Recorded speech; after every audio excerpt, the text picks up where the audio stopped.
2013 and 2016 FRS.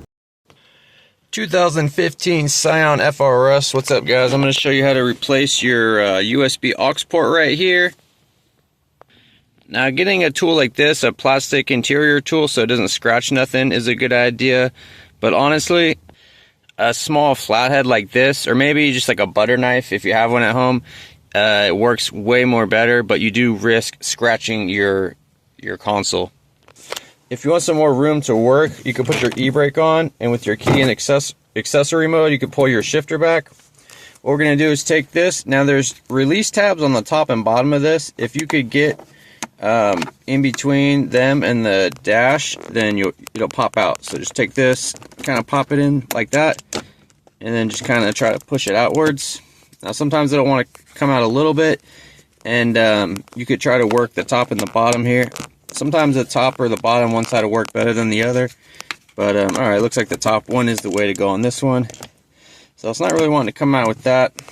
Now, this is where the other tool comes in handy. So if I just took this and just stuck it in here and just pop it like that, it comes right out. But it does make a tiny mark. Sometimes it doesn't make a mark, but sometimes it does. This will pull out. It actually has a generous amount of wiring, so you could just kind of do that. We're going to unplug it with this connector right here. Now, when you undo this connector, be careful, because sometimes the connector will want to shoot back into the dash, and then you're going to have a little fun time trying to fish it out. So here's the button right here. We're going to push this button and squeeze it, and then just kind of disconnect it from the connector like that. There it went. And what I do sometimes is I'll just stick like this in here so it can't really go back in. Here's my old one. Then there's going to be a part number on the side. So on the side, it's actually a Subaru part number because this car uses Subaru parts. I have a Toyota part number too, but you can get this from a Subaru Parts Dealer or a Toyota Parts Dealer. I'm going to put both part numbers below.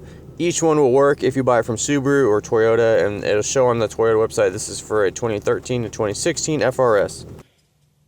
So when you get your new one, we're just going to take it and just plug it in.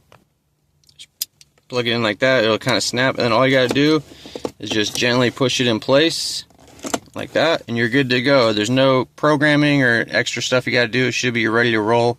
You might need to like turn your key off and turn it back on, and then the radio should work fine with it.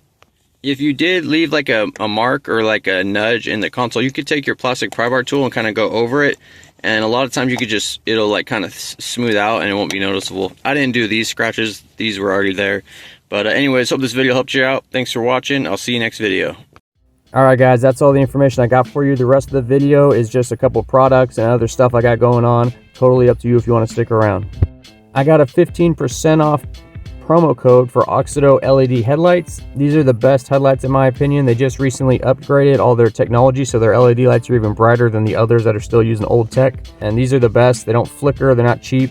They don't like go out on you. All you gotta do is go to the AUXITO website, type in your vehicle information, then look up what kind of light you want. All their products will pop up.